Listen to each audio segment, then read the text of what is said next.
मुझे जाने दो।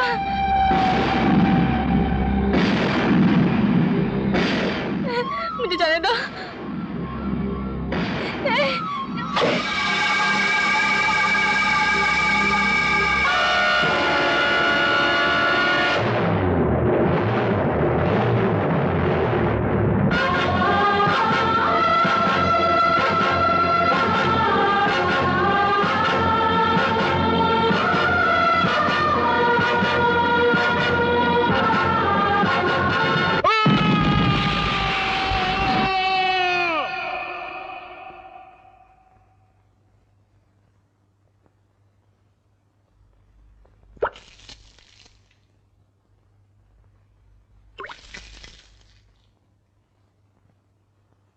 बबन को अपनी पत्नी सुखिया के कत्ल के इल्जाम में यह अदालत दफा 302 के तहत सजाए मौत देती है।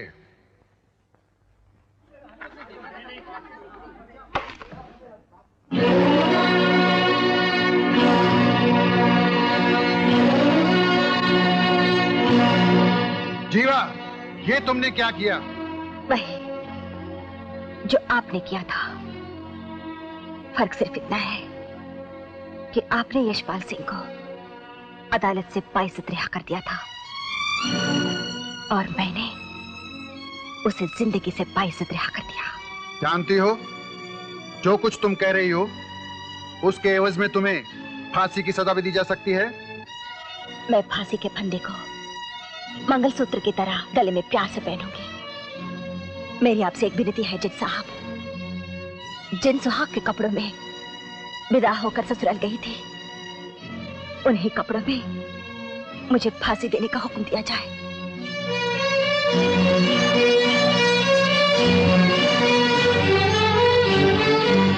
कानून की देवी, मैंने प्रतिज्ञा की थी कि जब तक यशपाल सिंह की चिता नहीं सजाई जाती, मैं चूड़ियां नहीं तोड़ूंगी। मेरी प्रतिज्ञा पूरी हो गई। ले ले मेरी चूड़ियां, ले ले मेरा सिंगार, ले ले।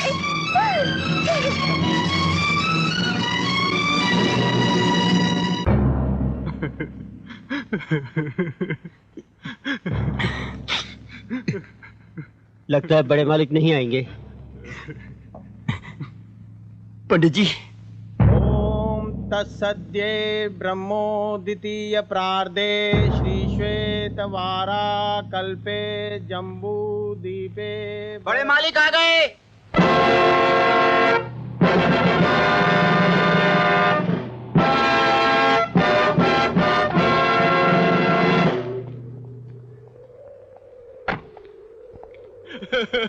भाई साहब। धीरज रखो महिपाल, चलो। हम तो ये सोच रहे थे, पता नहीं आप वक्त पे आ भी पाएंगे कि नहीं। भाई यशपाल सिर्फ मेरे बड़े भाई ही नहीं बल्कि मेरे पिता समान थे। मैं कैसे नहीं आता।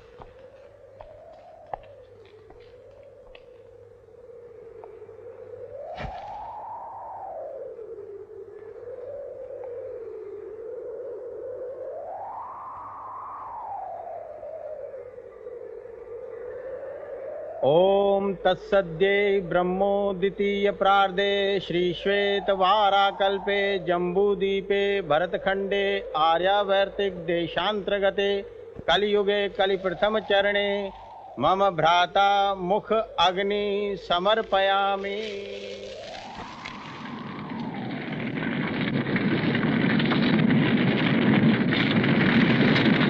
हमारे भाई की जिसने हत्या की है उसे एक बार जरूर देखना चाहूंगा।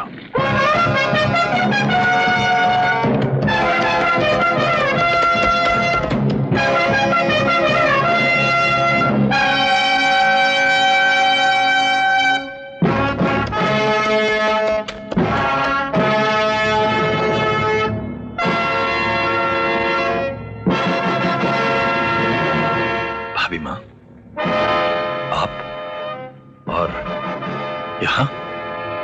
आपको यहाँ नहीं आना चाहिए था भाभी माँ। जहाँ चिता जलती है वहां कोई औरत नहीं आती। जिसका पति जवानी में मर जाए वो औरत नहीं रह जाती। कृपाल सिंह, मैं ये जानने आई हूं कि आप अपने भाई की मौत का बदला जीवा से लेंगे या नहीं।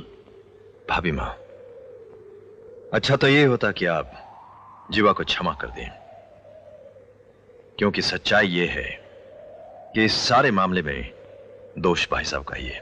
कृपाल सिंह, मेरे सुहाग में भले ही खोट था, लेकिन मेरे सिंदूर में कोई मिलावट नहीं थी। और महिपाल सिंह, तुम लोग यहां खड़े रहकर क्या कर रहे हो? चिता के पूछने का इंतजार? हाँ भाभी माँ, ताकि भाई साहब की अस्थियों को यहाँ से ले जाकर अंतिम संस्कार कर सके। ये चिता नहीं बुझेगी। आज से मैं हवेली नहीं जाऊंगी, यहीं रहकर इस चिता को चलाती रहूंगी। ये चिता उस समय तक चलती रहेगी जब तक जीवा जिंदा है। अपने भाई की चिता देखकर भी आप लोगों के खून में उबाल नहीं आया तो हवेली जाकर चूड़ियां पहन लीजिए। बस भाभी मां, बस। औरतों के तानों से तो बर्फ से भी शोले उठने लगते हैं, और फिर हम तो खानदानी महल पुत्र हैं। अगर आप हवेली नहीं जाएंगी तो हम भी अपने भाई की जलती हुई चिता की आग की कसम खाते हैं कि जब तक जीवा की मौत हम अपनी आंखों से देख न ले, हम आपके सामने कभी नहीं आएंगे, कभी नहीं। लिहाजा ये अदालत जीवा को दफा 302 के तहत उम्र कैद की सजा देती है।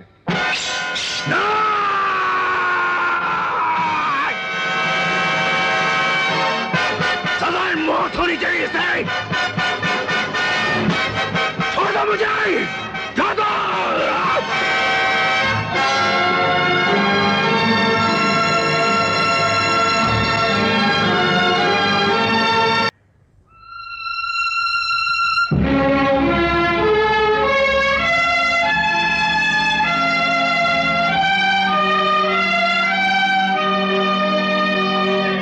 मैं ठाकुर यशपाल सिंह की विधवा हूं। पाए लागो बड़ी मालकिन। जीती रहो और मरो भी तो मेरी दी हुई मौत से मरो। मैं तो उसी दिन मर गई थी बड़ी मालकिन, जिस दिन मेरा सुहाग मिट गया था। नागिन काटने के बाद फन झुका लेती है, फिर भी उसे छोड़ा नहीं जाता। कृपाल सिंह के बारे में सुनकर तुम बहुत खुश होगी। मैं तुम्हारी उन्हीं खुशियों को डंक मारने आई हूं। याद रख जीवा, कृपाल सिंह के जेल चले जाने से सिर्फ इतना हुआ है कि तेरी मौत का समय कुछ टल गया है। मैं जिस आग से चल रही हूं, तुम्हें भी उसी आग में जलना होगा। मैं कभी नहीं चल सकती। ऐसी क्या चीज है तू? एक विधवा स्त्री उस मोमबत्ती की तरह होती है जिसमें धागा नहीं होता, और ऐसी मोमबत्ती आग से पिघल तो सकती है लेकिन जल नहीं सकती। क्या अपने बेटे को जलता हुआ देखकर भी नहीं जलोगी? लेकिन इसमें मेरे बेटे का क्या कसूर है? और मेरी कोख का क्या कसूर था जो वो बांझ रह गई? कुछ कसूर आपकी कोख का भी है बड़ी मालकिन। मैं तो सिर्फ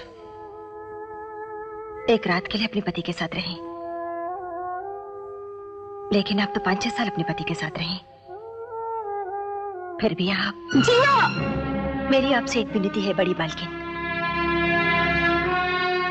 जिंदगी में कभी एक मां से टकराने की कोशिश मत कीजिए, वरना वो आप पर भारी पड़ जाएगी और आप हार जाएंगी। जीवा, तेजेश्वरी ने आज तक हारना नहीं सीखा। तुम जानती नहीं, मेरी हैसियत, मेरी औकात, मेरी शक्ति के सामने तुम जैसी मामूली माओ की कोई हस्ती नहीं। और आप ये नहीं जानती, रेगिस्तान चाहे कितना ही बड़ा हो, उससे ज्यादा वजन उस मुट्ठी भर मिट्टी का होता है जिसने किसी पौधे को जन्म दिया हो। जीवा, अगर तूने बच्चे को जन्म दिया है तो मैं मौत को जन्म दूंगी। सुन ले, तेरे बच्चे की मौत तुझसे ऐसा कभी नहीं हो सकता। फानूस बनकर जिसकी हिफाजत हवा करे, वो शमा क्या बुझेगी जिसे रोशन खुदा करे। शेर और हकीकत दोनों में बहुत फर्क होता है जेलर। ये हकीकत भी है, हवाएं चिरागों को बुझा देती हैं और कभी चिरागों को जलाने में मदद भी करती हैं। ये नजारा देखेंगे आप तो मेरे जेल के अंदर आइए और देखिए वो सारी कैदी औरतें जो दूसरों की जिंदगी बुझा कर आई हैं, वो किस तरह मुन्ना की जिंदगी को अपने प्यार से सींच रही है। हटना। अरे हटो हटो, मुझे मुन्ना के लिए खाना निकालने दो। अरे रे निकाल लेना। मरी क्यों जा रही है? अरे उधर देखो उधर।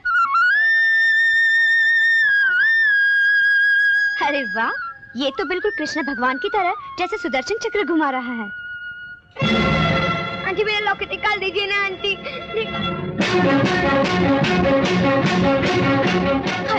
ये तो आग में गिर गया। ये तो आग में पिघल जाएगा। मेरा लॉकेट, मेरा लॉकेट। मैं इसे निकालती हूँ। अरे पागल हो गई क्या? जल गई ना बेवकूफ। मगर इसे निकालेंगे कैसे? अरे काम कर, तू चिमटा लेके आना, जरा जल्दी से लाना।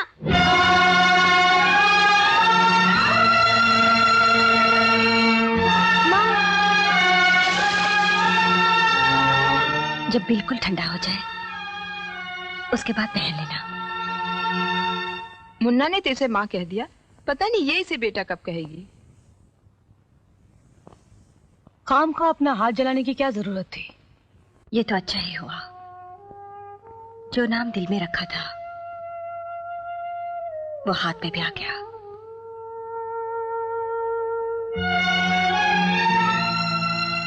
देख लिया ना तुम लोगों ने, पालने वाले माओं में और जन्म देने वाली मां में क्या फर्क होता है।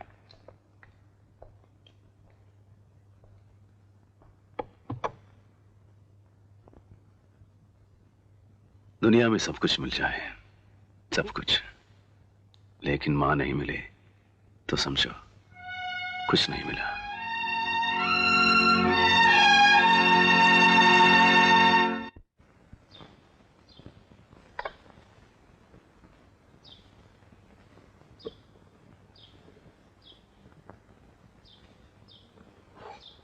माँ, माँ, तुम खाना मिट्टी पर रखकर खाती हो ना? मेरा हाथ भी तो मिट्टी का है, इस पे रखकर खाओ ना।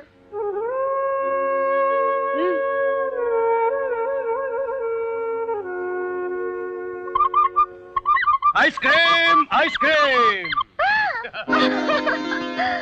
तुमने तो 2 आइसक्रीम लाने को कहा था, मैं तो पूरा बक्सा ले आया हूँ। और नमूना ये देख। आइसक्रीम। उधर ही उधर ही। पहले तुम ये बताओ कि तुम इसे खाओगी कैसे? अपने हाथ में लेकर यूं? अरे यूं नहीं, यूं मेरे हाथ पर आइसक्रीम रखकर तुम्हें खाना पड़ेगा। मंजूर?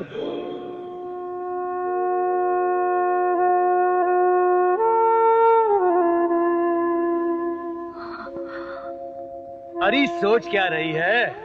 माल भी तुम्हारा है, प्लेट भी तुम्हारी है। आजा, आजा। अरे आ भी जाना। माँ,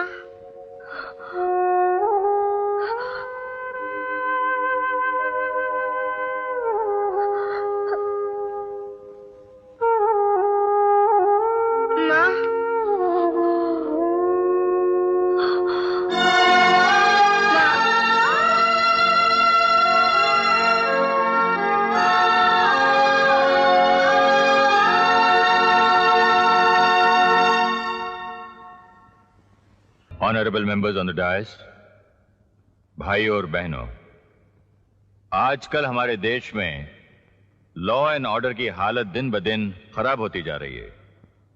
खून खराबा, मारकाट बढ़ता ही जा रहा है।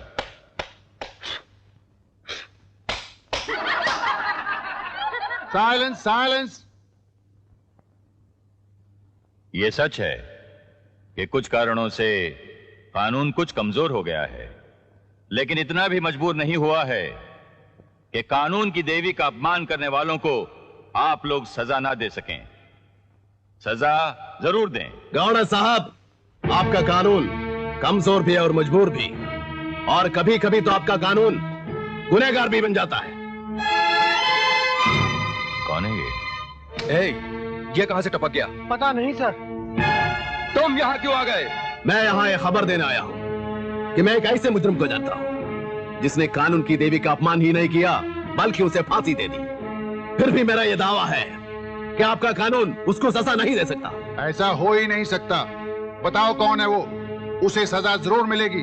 वैसे तो वो 6 साल की सजा पहले भी काट चुका है। फिर तो वो बड़ा खतरनाक मुजरिम है। हाँ हाँ, बहुत खतरनाक मुजरिम है और उसकी उम्र सिर्फ 7 साल है। उसका नाम है मुन्ना, जिसका दूसरा भयानक जुर्म यह है कि वो अपनी मां जीवा से बहुत प्यार करता है। यहां जो भी लोग मौजूद हैं कानून की रग रग से वाकिफ हैं। मैं आप सबसे एक सवाल पूछना चाहता हूं, बताइए कानून की मूर्ति बनाने वालों ने कानून के लिए किसी देवता की मूर्ति क्यों नहीं बनाई? बताइए क्यों नहीं बनाई? उसने कानून के लिए देवी की ही मूर्ति क्यों बनाई? पता नहीं। देवी की मूर्ति इसलिए बनाई गई कि कानून बनाने वाला यह जरूर चाहता होगा कि कानून एक मां की तरह हो जिसमें ममता हो। इसीलिए गवर्नर साहब उसने मूर्ति का रंग काला पीला नहीं बनाकर दूध की तरह सफेद बनाया। लेकिन आपके कानून में न मां है, न ममता है, न दया है, न इंसानियत है। या तो जोड़ दीजिए इन शब्दों को अपने कानून की किताबों में, या फिर तोड़ दीजिए इस मूर्ति को और बना डालिए इसकी जगह किसी राक्षस की मूर्ति। निकालो इसे यहाँ से। इसे यहाँ पर किसी ने नहीं बुलाया। ये यहाँ पर आके कानून का अपमान कर रहा है। कानून से इंसाफ मांगने वालों को जो अपनी ताकत से दबाते हैं, दरअसल कानून का अपमान वो करते हैं। Don't touch me, I am also a gazetted officer, I know law better than you. देखते क्या हो, अगर प्यार से नहीं चाहता तो धक्के मार के निकाल दो। ये मेरा ऑर्डर है। गवर्नर साहब, अगर कानून कुछ न करे फिर भी ना मुन्ना को कुछ फर्क पड़ेगा ना ही कानून को। नहीं, ये गलत है। गवर्नर साहब, शरीफ आदमी जुर्म नहीं करता क्योंकि वो जेल जाने से डरता है, लेकिन मुन्ना जो जेल को ही मां का घर समझता है, कानून के पास उसे डराने के लिए कुछ नहीं है। इसलिए वो मुजरिम बना तो बहुत बड़ा मुजरिम बनेगा। आज तो उसने कानून की देवी को घर के अंदर फांसी दी है, लेकिन अगर उसे मां नहीं मिली तो बड़ा होकर एक दिन चौराहे पर कानून की देवी को फांसी दे देगा और इसका जिम्मेदार होगा आपका कानून। मैं पूरी कोशिश करूंगा कि कानून को किसी के जुर्म का जिम्मेदार नहीं बनने दूं।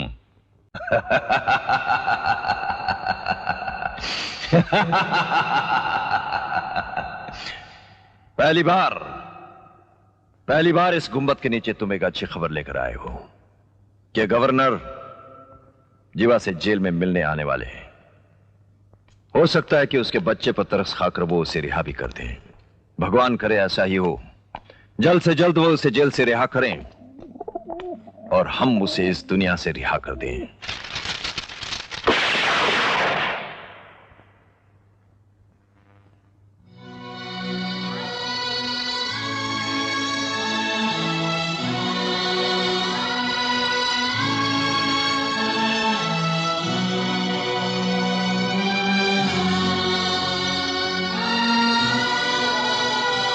तुम्हारी फाइल पढ़ी, उससे मालूम पड़ा कि तुम आदतन मुजरिम नहीं हो। तुम्हारा जेल रिकॉर्ड भी अच्छा है। तुम्हारे मुन्ना से भी मिल चुका हूं मैं। इन सब बातों को मद्देनजर रखते हुए मैं समझता हूं कि तुम्हारी सजा माफ हो जानी चाहिए। आओ मेरे साथ।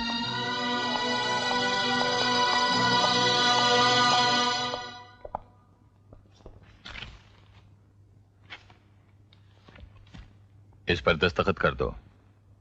ये क्या है? तुम्हारा माफीनामा। किस बात की माफी? यही कि तुमने यशपाल सिंह का खून करके गलती की, जिसके लिए तुम सरकार से माफी चाहती हो।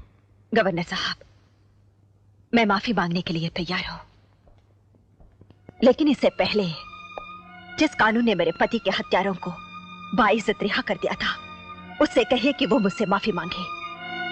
कानून से मुझे इंसाफ मिल गया होता तो मैं यशपाल सिंह का खून नहीं करती। गवर्नर साहब, बदले की कहानियां इसलिए जन्म लेती हैं क्योंकि आपका कानून इंसाफ नहीं दे पाता। इंसाफ इसलिए नहीं दे पाता क्योंकि आपके कानून की देवी बांझ हो चुकी है। बांझ नहीं, हरगिज नहीं। तो फिर दिलवाइए उन लोगों को सजा जिन्होंने मेरे पति के हत्यारों को माफ कर दिया था। सर, मुजरिम को सजा तो मिलनी ही चाहिए, चाहे वो कोई भी हो। तुम्हारे पति के केस की फिर से जांच हो, इसके लिए मैं पूरी कोशिश करूंगा। सर, इसके लिए भी इनको एक अर्जी डायरेक्ट सरकार के नाम से देनी पड़ेगी। वो अर्जी में बना लाया, सिर्फ आप अंगूठा लगा दीजिए। क्यों? अंगूठे से ही आदमी की पहचान होती है।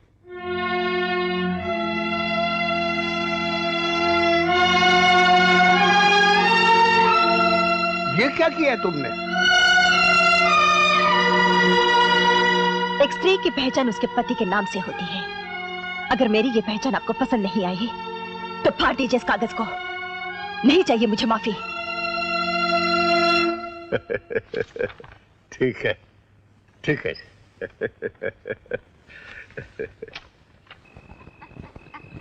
कपिल, गवर्नर साहब ने आज जो भी किया बहुत अच्छा किया।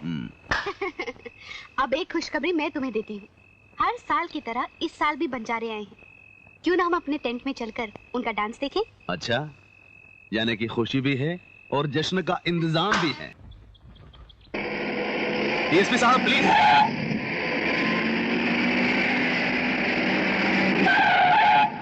डीएसपी साहब, मैं मुन्ना के बारे में। वही मुन्ना है ना जिसकी वजह से आजकल आप बहुत मशहूर हो रहे हैं। भाई धड़ाधड़ फोटोएं छप रही हैं। और सुना है कि गवर्नर साहब उसकी मां की सजा भी माफ कर रहे हैं। ये तो बहुत अच्छी बात है। क्यों? उसके जेल से बाहर निकलते ही उसकी जान खतरे में पड़ जाएगी, इसलिए कि उसके दुश्मन बहुत हैं। मैं चाहता हूं कि तब पुलिस उसका प्रोटेक्शन करे, उसकी रक्षा करे। सॉरी जेलर साहब, इस मामले में मैं क्या कर सकता हूं? हाँ, ज्यादा से ज्यादा यही कर सकता हूं कि 2-4 लाठी वाले सिपाही भिजवा दूंगा, नहीं तो 1-2 राइफलदारी साथ कर दूंगा। इससे आप क्या समझते हैं कि उनकी जान की रक्षा हो जाएगी? भाई साहब, आजकल तो कर्फ्यू में भी दुकानें लूट ली जाती हैं, जबकि वहां पे सिर्फ पुलिस ही पुलिस होती है। हाँ, और फिर आपके खूनी का बेटा कौन से सिकंदर की औलाद है? हाँ?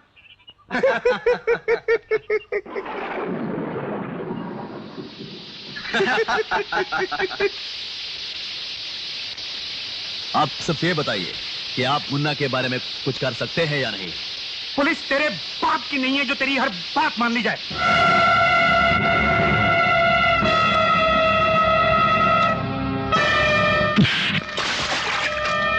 ये देश भी तेरे बाप का नहीं जो तेरी हर बात सह ली जाए। तूने मुझ पर हाथ उठाया? हाँ, आज इसी जगह पर मैं तेरी धज्जियां उड़ा दूंगा। तुझे कोई नहीं बचा सकेगा। ना तेरी ये देशभक्ति, ना तेरा आदर्श, ना तेरी ड्यूटी, ना ये खंबा और ना ये तिरंगा। खबरदार जो तिरंगे के बारे में कुछ भी बोला। अरे पूरे तिरंगे की तो बात ही छोड़ो, इसके एक एक धागे पर जान लुटाने वाले कल भी लाखों थे और आज भी लाखों हैं। जय हिंद।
कर दो प्लीज, मुझे मत मारो। आप जो कहेंगे मैं वही करूंगा। हाँ, वही करेंगे। तुमने तिरंगे की शान में गुस्ताखी की है। ऊपर देखो, वही जगह है जहां मैंने कसम खाई थी कि इसी चिता की आग में तुझे जिंदा जलाऊंगा। अदालत में पति के नाम पर मौत मांगने वाली, आज तुझे मौत मैं दूंगा। तुझे इस आग में जिंदा जलाकर मैं तुझे सती करूंगा। जालिम आदमी बहुत कंगाल होते हैं, वो मौत के अलावा और कुछ नहीं दे सकते। लेकिन मैं उनमें से नहीं। एक मौत की सजा तुम्हारे लिए बहुत कम है। मैं तुम्हें एक साथ कई मौतें दूंगा। सती करने से पहले विधवा को सुहागन बनाया जाता है। डाल दो इस पे रंग।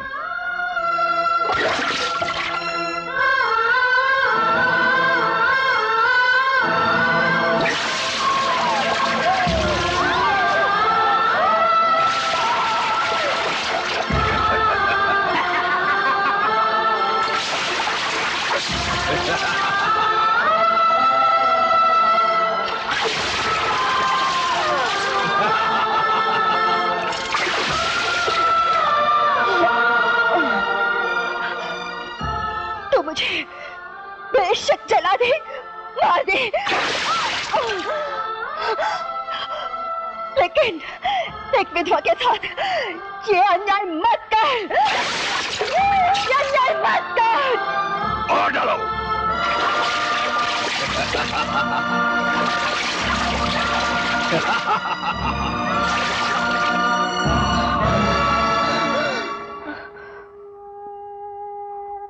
हे धरती, तुम माँ की छाती की तरह क्यों है? कितना अच्छा होता कि माँ की आंचल की तरह होती, तो आज मैं तुझ में समा जाती, आज मैं तुझ में समा जाती।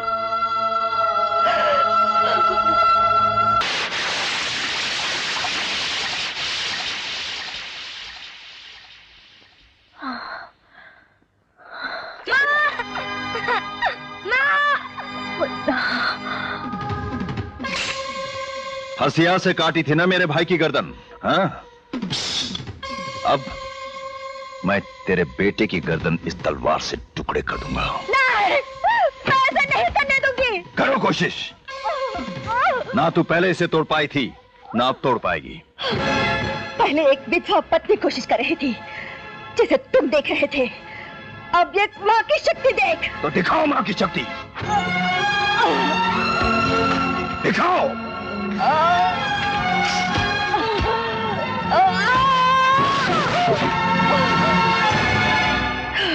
देखिए, एक माँ की शक्ति।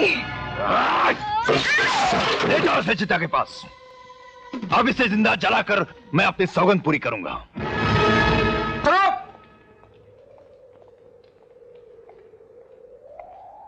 अच्छा हुआ आप दोनों आ गए। फांसी के वक्त भी आप दोनों मौजूद रहते हैं। डॉक्टर साहब वक्त बताते हैं और जज साहब उंगली उठाकर जेलर को इशारा करते हैं, फिर वो फांसी पर लटकाने का हुक्म देते हैं। वो मौत का तमाशा तो आप लोगों की मर्जी से होता है, लेकिन आज की मौत का तमाशा मेरी मर्जी से होगा। बैठो।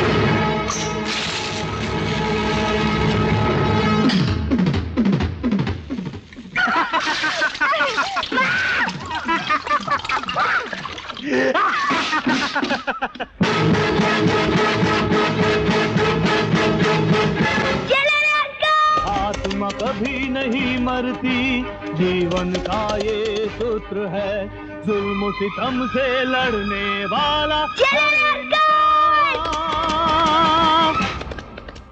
धरती पुत्र है, धरती पुत्र है।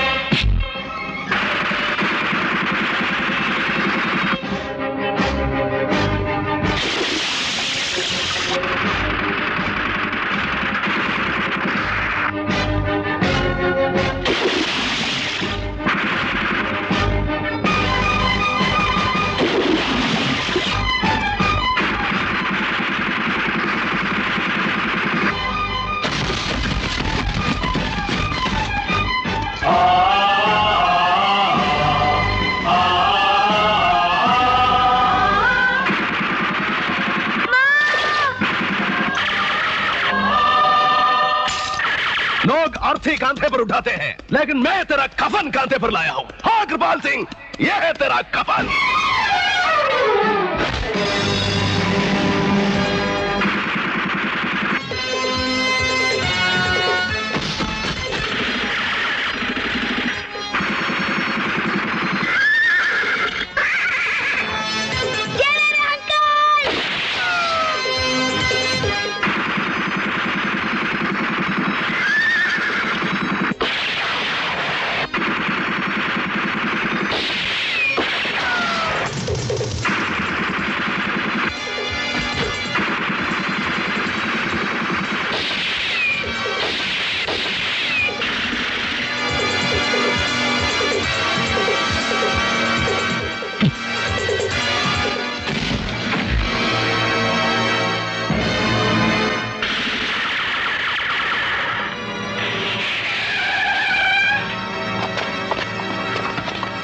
आप लोग इस तरफ सिर्फ जाइए। Follow me.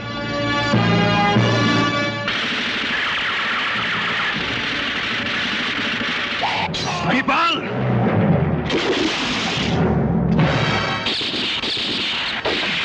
प्रशांत, रोको पुलिस वालों को। हाँ।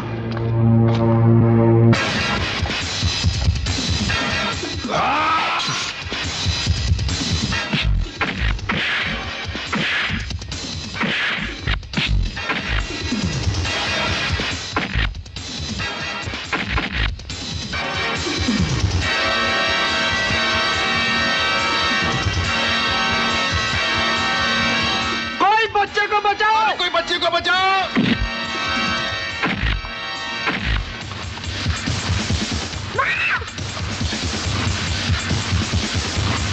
माँ, बच्चे को बचाओ।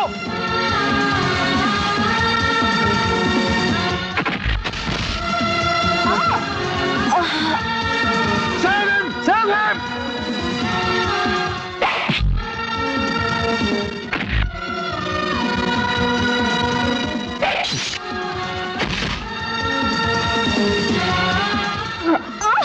Come on, save him!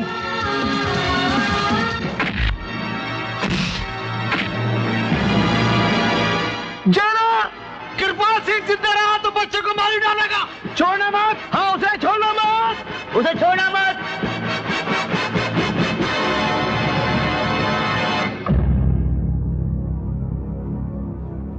कृपाल सिंह, गुलाब भाई और अनवर खान के खून के इल्जाम में दफा 302 के तहत मैं तुमको सजाए मौत देता हूं।